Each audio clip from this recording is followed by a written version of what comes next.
Shut up and sit down.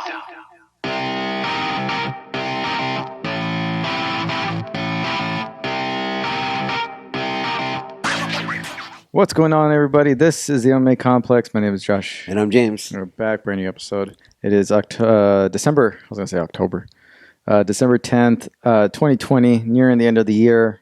We got some great cards for you to cover today for this weekend. You have Alima and Bellator having an event tonight. Alima Macfarlane's fighting tonight, a friend of the show. And yeah. We were talking about The Mandalorian right now. Yeah. Last episode. Fire. It was great. Samuel Jackson, right? Boba Fett coming back. Yeah. Oh, yeah. The same actor from the original, right? From the original song. But from the prequels, I guess. Yeah. 2000 ones. Yeah.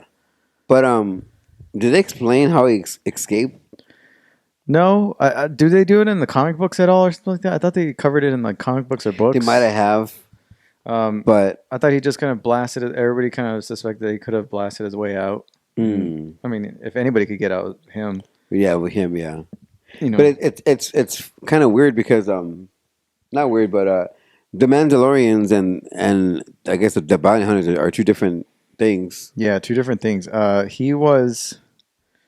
Well, I want to say that what didn't he say that he was his Django was a foundling like Mando was? Yeah. And that's how he got the armor. Because I know in the Clone Wars there's actually a planet, like a Mandalorian planet. Yeah. So, well, Mando was a foundling, so he got adopted into the culture, I guess, or the planet, the whatever. And so he was like how Mandalorian is, where he's very well, maybe not so much. He's a Mandalorian because he took his helmet off. Mm-hmm. The Mandalorian is from like a religious kind of like off, kind of like cult. Yeah. I know that there's like talks of Mandalorian's cult being like a Darth Maul's Mandalorians. Because I think they have spikes on their helmets. Yeah. I think it was so his side is like a radical, like very religious kind of, kind of very like strict, a very strict order of the Mandalorian culture. Right. Yeah. They're more traditional, right. I guess, right? Yeah. Yeah. So Django, I think that's what he said. I think Django was Mandalorian. He was a foundling. He got adopted into the Mandalorian culture. Django basically just is using his dad's armor. Customize it to fit himself with the colors and all that, and then I think he has his DNA in profile or whatever. Right, yeah. I think people even translated that. That's crazy. Thing. Yeah, so it gave like some information. I have to look into. Now, the planet they're on, is that the same planet that Luke Skywalker was on during The Last Jedi? I don't know, because it seemed like that mountain with the ocean, where Luke was kind of hiding out all those years. I don't know. I don't know they were like he was on an island, but I don't know if they were on like a planet. Oh, that's true. What that island or that planet in the last episode reminded me of was like in the video game that came out recently, Fallen Order. Yeah. There's a planet that looks a lot like that has a Jedi temple. Then it's probably it reminded me of that. I don't know if it's the same name. I have to go back and look. Great freaking episode though. Yeah, and then we're talking about Gina Carano. So this is MMA somewhat related. That's kind of why we're bringing it up. Yeah, she's super big. Thick in this fucking show, man. Like she's developing like a double chin, and it just seems like she's too big for that costume. Yeah, right. Like it's like so. I remember her like in her fighting days. She was like slim and like really toned up and in shape. Like really small. It's crazy how her body transforms. Yeah, and then when she was doing American Gladiators on the reboot that they had. Oh, yeah. Remember her on there? Yeah. She was like super thick on there, but she wasn't this thick. No, this is like ridiculous. This is like ridiculous thick. Yeah. Like, especially like that scene when she's sitting down talking to Mando. Yeah. You can totally see all her profile. Yeah. And it's like, she is just like, do you think she's kind of still attractive, but then it's like almost like too big. Like, yeah, because in a way it did transform her face. It did. Yeah, her face looked in a good way. Not in a good way. She she's like wasted, huh? Yeah, like whatever you want to call it, we're fat shaming her or whatever the fuck, but like it's true, man. She looks fucking big, and I know her character is supposed to be like this menacing, warrior princess kind of fucking girl, but like when she chokes guys out, her arms look so fucking gigantic when she's choking a guy out. I'm like, they're so wide, huh? So wide. Now, do you think it's muscle, or do you think it's like weight? It's a little bit of both. Or a little of both, huh? I think it's a little bit of both. Man, that's crazy. And maybe she feels like it fits the character more. It's like it gives her a little bit more. Because if she was smaller and more petite, would you really take her seriously as like that kind of That's like? true. She's kind of fugly. She kind of needs to be big. I hope it's for the part. I think I hope it's not like something like where she let herself go. I think it's kind of good. It's a little bit of both. I think. No, I mean, she is older. It sucks, I guess, but. I guess if I'm looking at it as a character standpoint, how she would approach it, I'm like, yeah, I guess if you're still smaller, will we take her seriously as like a intimidating person? That's true. Now, what do you think about her acting? It's minimal. It's like barely anything. So there's not much to really criticize, I don't think. Like when she has her speaking moments, it's whatever, but it's her reactions to different lines. Like when Mano said, "Oh yeah, they took the kid." No, and her facial reactions are like they're horrible. Yeah, they're like very pro wrestling-ish. Yeah, I don't think her acting's like the best. This just sticks to her fighting scenes. Yeah, I mean, I don't think her acting's the best. There's no emotion behind it. There's not a lot of emotion. Like monotone. She doesn't get a lot of lines, and I'm thinking it's on purpose. Yeah. She's best fit for the high action scenes. Yeah. You know what? Like you probably gonna think I'm fucking crazy, but I'm kind of embarrassed to even admit this. But I just realized that Mando is the guy from Narcos. Yeah. Well, I can see why I don't show his face because he has a great voice. He has a great voice, but which I mean, for him, it's an easy gig. I just got to do. I don't even got to be on set. No, I just go to a phone, like a booth, and do my voice over stuff, and then I go home. Because it's not him like doing all the physical stuff. I doubt if it's him in there. Yeah. It could be, but I doubt it. Yeah. Why would he need to be on location somewhere? Yeah, exactly. You know? It's an easy gig for him. Yeah. But that's just a confirmation for me that I think. Well, listen to CGI, but you probably want to see his face, huh? I don't. They only showed it once, and obviously in the first season at the end, they showed it fully? Once. Yeah, they showed it fully. Remember? Really? Yeah. When he got injured, and then they had to take his mask off. In that little village, right? I think it was in a little village, and they were like that fishing village. They're like, yeah, if you don't take it off, and fix your head wound, then I'm sure you're probably gonna die or bleed out. Damn, they showed it. I don't remember that. They showed his face. Yeah, he took it. He only took it off once last season. And that was Pena's or Agent Pena's piece. It was him. Uh-huh. What? I don't remember that at all. Yeah. Same guy. I fucking love Narcos. Yeah, I just rewatched the Cali Cartel season again. Like I fucking. Okay, yeah. You know what? I've been wanting to rewatch them, but I've been watching so much stuff lately. Yeah. But at some point, I do want to rewatch the whole series in order. Yeah, I think how it would go is you go Narcos Mexico, right? And then you go Pablo. Or you go Pablo. Yeah, because I think Narcos Mexico is based on the early 80s, no? Yeah. Because it goes a different order. Like it's like a different order. So I'm thinking it goes Narcos Mexico, Pablo, Narcos Mexico happening around the same time.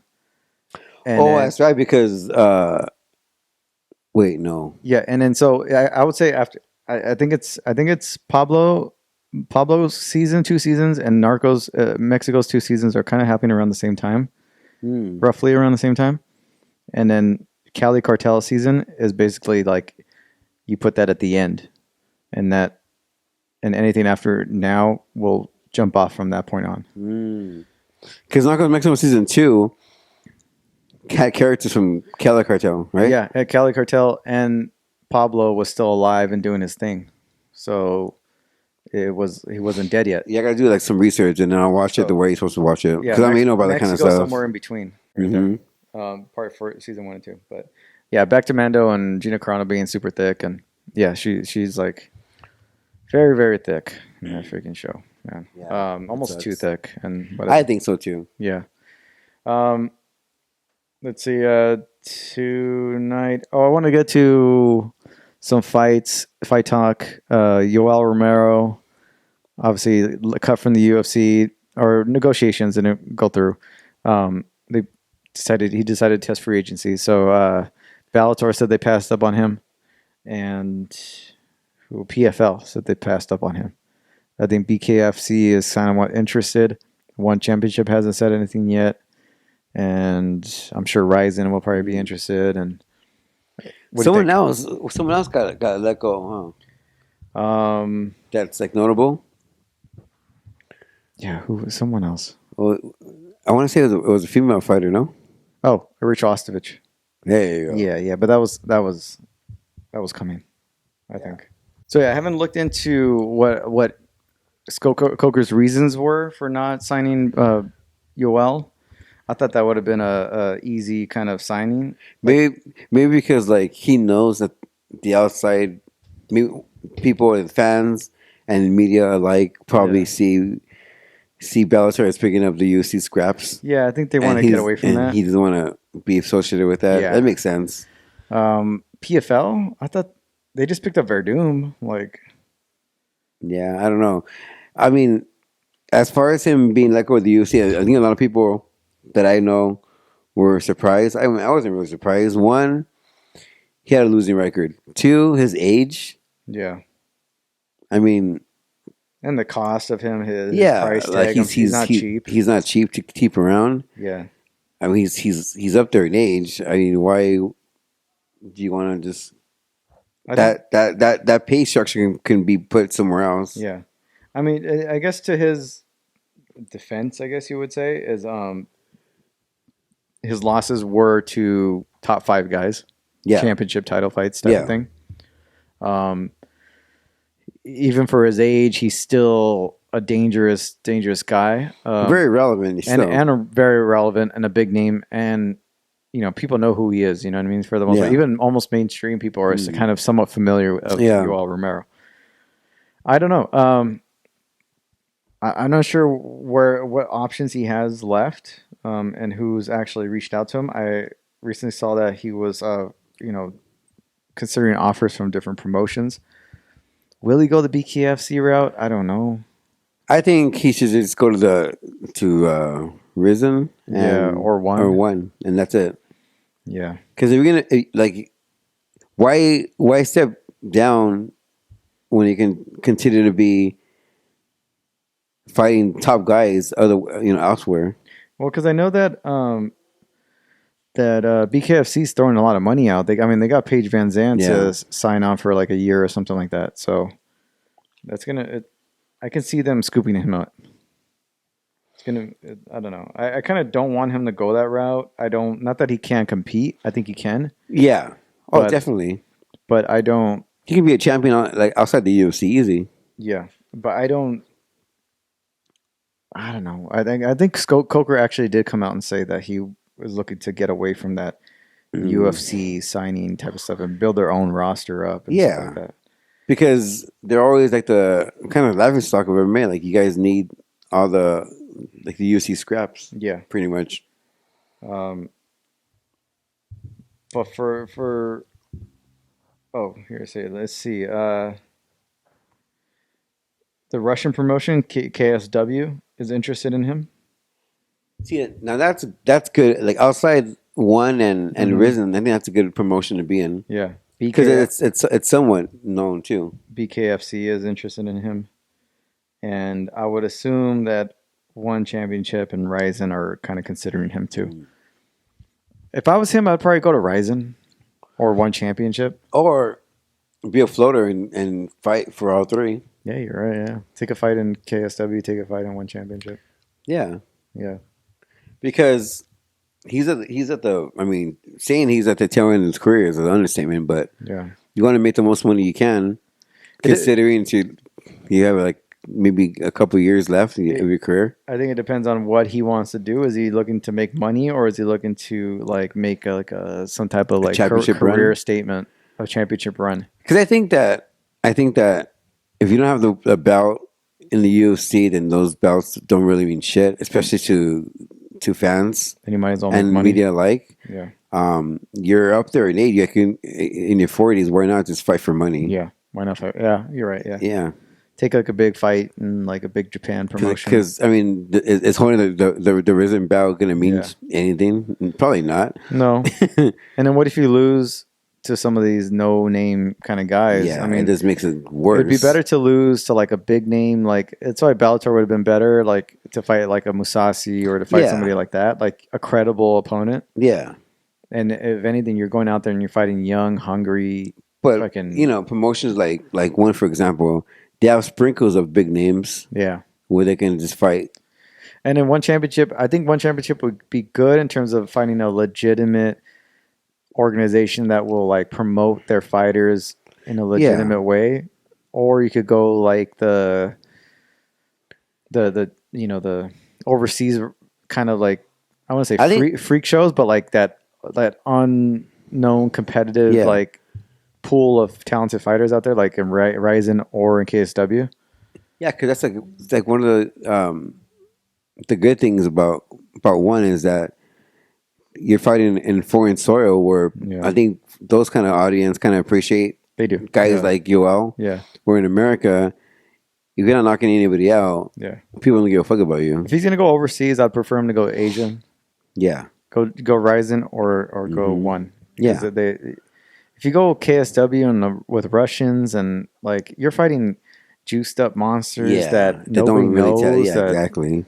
And a promotion that nobody really watches. Yeah. And then one is like really professional about their weight system and testing their fighters. It's just shady over in it's that shady. Russian kind of like. Yeah, if I was Yoel's management, I would stay away from there. I'd want to fight the biggest names in one or Ryzen. Yeah. And then just cash out. Because I think Ryzen's going to do their annual New Year's Eve. I'm sure they are. Yeah. I think they are. So that'd be good if for Romero to sign with Ryzen and get on that one champion. And this is a way we can fight for both promotions. That'd be great. We didn't bring this up the last fight, but you have a Jake Paul and a Dylan Dennis potential matchup. Do you think Scott Coker would kind of go for it? And two, what are Dylan Dennis's chances against an amateur boxer, basically? YouTuber. I mean, if we talk about a promoter that does things outside the box, it's Scott Coker. I think he talked about it. I think he wants those two, if he were to let Dylan Dennis do one boxing, one MMA.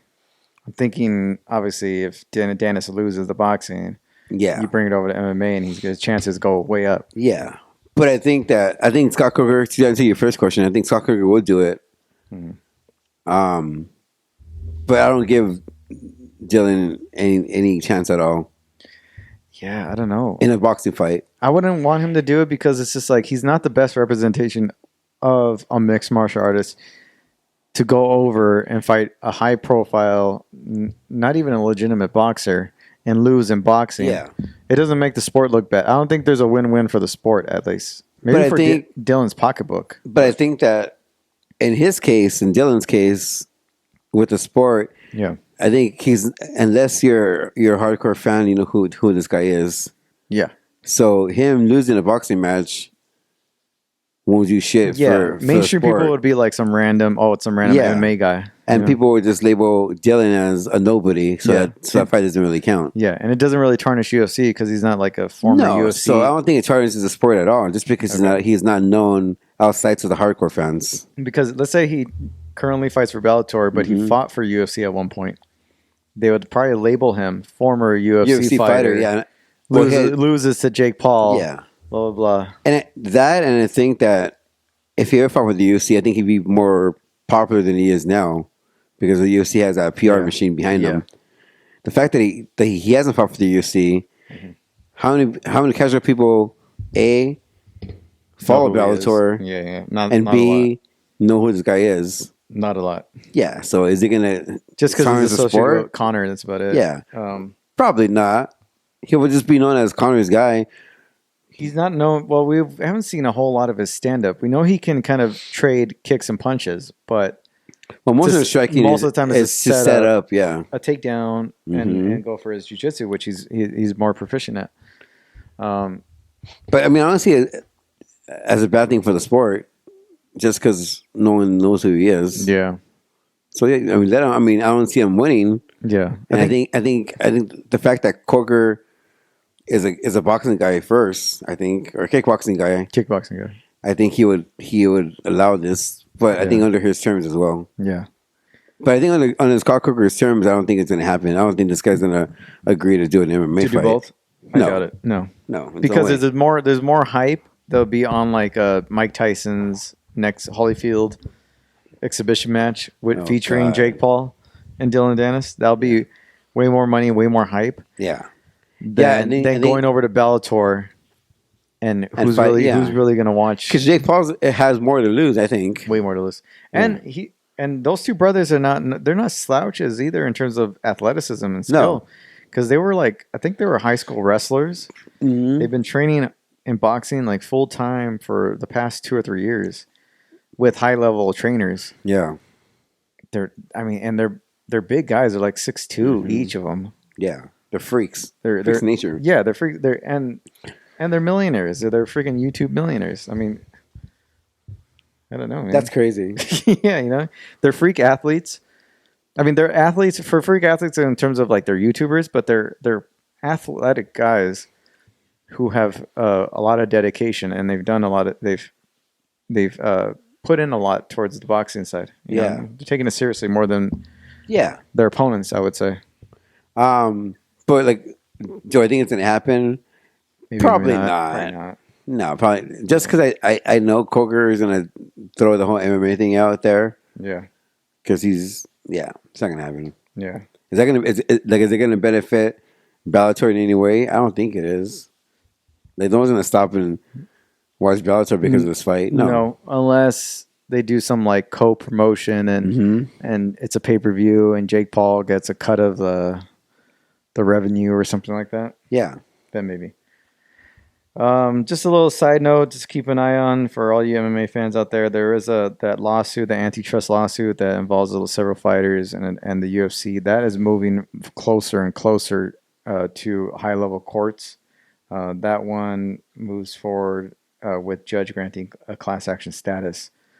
So if it goes in favor of like all the fighters involved and everybody, it's could be approximately for the UFC up to $1 billion loss in terms of like payout that they have to those fighters.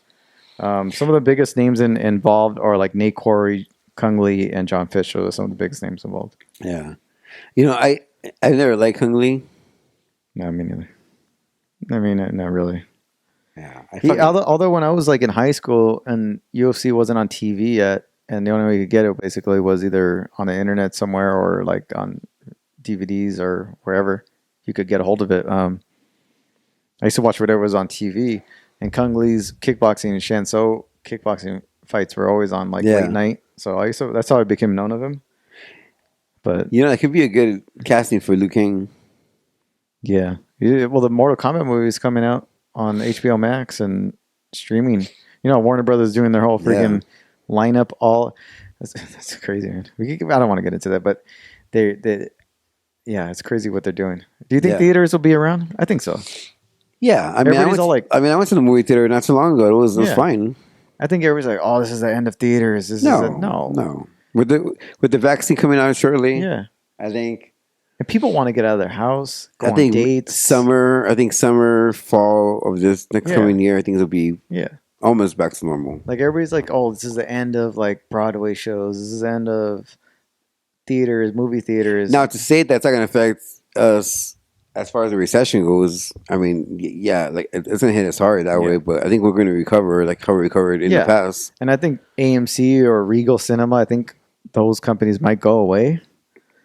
but something's going to take their place. And there's always Marvel movies when they come back, and you don't think anybody's. I don't want to watch that shit at home. You know? No. You know? Like, especially when they have like movie theaters like IMAX and Dolby. Like, you want to go over there and experience the highest quality of vision and audio. Yeah, your home setup on your couch with your kids around does not. No, you gotta first fucking pause and go to the restroom. You know, there's so much distractions in your house. There's so many distractions. So you want to just get out, go with your friends, and the fact that just out there and along friends, you could go have dinner, go to a bar. Yep. Making a night of it. Yeah. They're not going away. No. There's no way.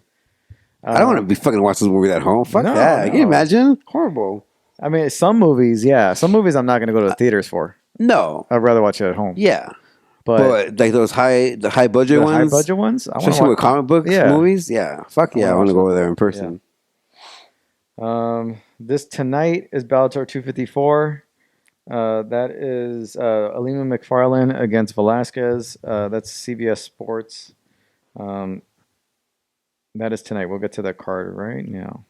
Is Bellator 254. Velasquez and Alima Macfarlane is defending her belt. It's on CBS Sports. I think the prelims are on right now. One championship has a fight going on this week. Cage Warriors, 2 events. 3 events for Cage Warriors. And I think those are all on Fight Pass. For Bellator 254, aside from Alima and Juliana, which I don't know that much of Juliana, so I'm not going to really pick a winner here. We're going with Alima because we're biased, and this is, she's a friend of the show. Yeah, we're her favorite Mexican reporters. Yeah, her favorite Mexican reporters. Yeah, I like that. On the card, I don't know. What do you have on here? A lot. Maurice Jackson. Linton Vasil. That's about it. It's a good card. They're always entertaining. Alima's great. So make sure you check her fight. UFC 256 is this weekend. This Saturday. Great card. Is it a pay-per-view card? Is it a pay-per-view? Or is it a fight night card? It is pay-per-view. Okay. Streaming it. So ESPN Plus for the undercard. It's a fight card for us. ESPN Plus for the undercard and pay-per-view for the main card. Undercard, Tisha Torres got a late replacement against Samantha Hughes. What's her name? Tisha Torres, and then Raquel? No, her opponent was here. I'm like, fuck, I don't fucking remember. Iranian? No, the black girl. Angela Hill? There you go. I had to say. So Angela Hill was supposed to fight Tisha Torres. Angela Hill got COVID, so she's not a part of the card anymore. Samantha Hughes is filling in against Tisha Torres. Renato Marciano is on the undercard. Daniel Pineda versus Cub Swanson is the main event for the prelims. Junior Dos Santos versus Cyril Gane is kicking off the main card. Kevin Holland versus Ronaldo's Jacare Souza. Yeah. I'm really looking forward to that fight. Yeah. Mackenzie Dern versus Verna Ginaroba. The ass is back. Yep. Tony Ferguson versus Charles Oliveira. And Davison Figueiredo versus Brandon Moreno. So Kevin Holland and Jacare. I don't know much of Cyril Gane, so I'm not going to really go for the... why do I want to pick that one? So Kevin Holland versus Jacare. I'm going for Kevin Holland. I think I'm Kevin Holland in this fight. Me too. Yeah, me too. Like, I know Jacare is tough and his jiu-jitsu level is on another level. It's top notch, but he's older. He's older. He's not consistent at all. He's not consistent nowadays. And Kevin Holland I can't remember the last time Jacare won 2 fights in a row. Yeah. Kevin Holland is long, lean, nasty, and it's one of those fights where he's going to use Jacare as a stepping stone to move up. I think so. I think so. And I think that's why. And I hope so for the for UFC him. booked him. Yeah, I hope so for him because this guy's like his story, like on the Countdown show, his story is great, and you want to see somebody as talented as that, and that comes from that kind of hardship background to like get what he deserves in money and all the effort he put into a payoff. So hopefully Kevin Holland can, skyrocket off of Jacare in this fight. I agree. Mackenzie Dern making her return. We get to all enjoy that. She's fighting this girl. Okay, Verna Jernadari. I mean, just seeing that's gonna be a tough fight for her. Just seeing Dern like on top or in the bottom, and then he goes put Air Force on cocksucker. Come on, man! You're like one of the biggest podcasts out there right now. Because every time like me and Shannon are on the freeway, I go, Joey Diaz has a new episode, and I'm all, never mind. I can't hear nothing he's saying. He does this. Yeah, that's good. Yeah. And honestly, it sounds like a Zoom call. It's so fucking. It's annoying, dude. Especially when people are like paying for your shit. And yeah. Can't fucking at least put a mic in your fucking. Yeah, just get him. You don't have anybody on the East Coast that can set your shit up. Put a little bit of money into it. Like he had those badass mics at the other studio. Why are you getting fucking cheap on us, man? Just fucking like. It's annoying. It is. All right. Yeah, Mackenzie Dern's making her return. We all look forward to that. Yeah. I mean, really more than her ass when she's running around and bouncing around. It's fucking everywhere. It's everywhere, she's fucking dude. So pretty. Yeah. Tony Ferguson versus Charles Oliveira is probably the fight. Most anticipated. Hopefully COVID doesn't strike and nobody gets COVID like the day of, like it has been going on. Yeah. But Tony Ferguson, I think this is a tough fight for Tony. I'm picking Oliveira. I'm picking Oliveira too. Yeah. His striking has become like top notch. His jiu-jitsu is always really good. He's tall, lanky. His footwork is amazing. And Ferguson gets fucking hit way too many times. And he wants to win. Yeah. That's the thing. I can see Oliveira kicking him and hurting fucking Ferguson bad. Yeah. And I mean, after watching that Justin Gaethje fight, Oliveira is going to be like, oh. Like, yeah, I could do that. Like, he's gonna fucking follow his blueprint. Yeah, to be Ferguson. And I'm dangerous on the ground. I don't want hopefully Oliveira doesn't like try to like do too much with Tony on the ground because that's where Tony really wants to go. Yeah, the only thing that scares me about this fight is, Oliveira works best fighting in the distance. Yeah, and Ferguson he's always pressing forward. He likes to press forward. So I don't know. Who knows? I'm still honestly I'm rooting for Tony. I would like Tony to win. But I'm picking Oliveira. I'm okay if he loses, man. Yeah, I'm okay if he loses. Yeah? I want him to win. I don't know. I want him to win. I don't dislike the guy. Yeah. Well, there's one person that I fucking can't stand anymore who I used to fucking adore and love, and that's fucking Masvidal. Yeah, I fuck Masvidal. I fucking hate him now. Fuck Masvidal, dude. Dude, he... and I loved Masvidal even before all the fucking hype and all that shit. I loved him back in Bellator. Yeah, I loved... And then this whole fucking... He's talking Trump. He's pretty much, he's saying that this election is rigged and yeah, man. I'm like, dude. I messaged him on those little comment sections, and I'm like, dude, just fucking let it go. I'm like, he lost the election. Just keep on going, man. Just I want to write look in the fucking mirror. You're brown. Yeah, but you never know. Trump really played hard with the Cubans, so they fucking well, no one wants to go back to socialism or some shit like that. But but every other fucking the police and the firefighters are a part of socialism. You think you pay your taxes pay for it? It's come on, man. I can't stand Masvidal anymore. Yeah, Masvidal is a fucking retard, man. I want to fucking always root against him now. He's almost going harder for Trump than Colby was. After the loss, the presidential election, Colby really hasn't really mentioned Trump at all. It was a gimmick. Yeah. With Masvidal, he took it personal. Yeah. That's his hero. Yeah, it's funny because Colby was as a gimmick. It's a gimmick. You don't even see him with the MAGA hat anymore. No, because the gimmick's done. Yeah, so he just he has an American flag as his symbol now, really. Kurt Angle type of thing. Yeah. But Masvidal really took it hard. He's fucking crying about it. Colby's not even fucking no, it's crying about it. That's why I fucking can't stand this guy anymore. You're fucking and he's Latino and is the fucking bugs in the most. You know what? More than Masvidal though, fuck Henry Cejudo. You fucking that guy's Mexican, shit, man.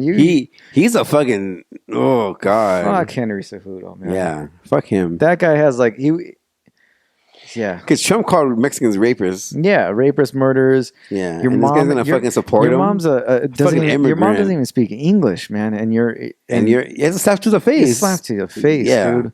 But you know what? There's a lot of Mexicans that fucking voted for Guy. So Ortiz. whatever. So he's not fucking around anymore. And you have. So whatever. Anyway. So yeah, I'm picking Oliveira. Yeah, I would like to see Tony bounce back, but honestly, competitive wise, this against a fight like Oliveira is going up. Tony's like, we don't know where he's at right now. Mm-hmm. And any other main event, Davison Figueiredo, who's a beast, against Brandon Moreno, who's also a freaking dog. So yeah, I mean, as much as I like Brandon and he's great, I don't see him beating the champ. Yeah, I think Davison's just too nasty everywhere. Yeah. He's so fucking good. He's so flashy. Yeah, I think he's dangerous all around. I think he's dangerous all around. He's too crazy, man. So I think Brandon's great. I love Brandon. Yeah, and he's awesome. Great personality. Yeah, but I don't see him winning. Yeah, too much too soon for him. Yeah. All right, man. That's our show for this week. I want to thank everybody for watching, listening. We'll be back next week to recap some of the fights and talk about Band of the Year stuff. So yeah, all right. Enjoy the fights and enjoy your week.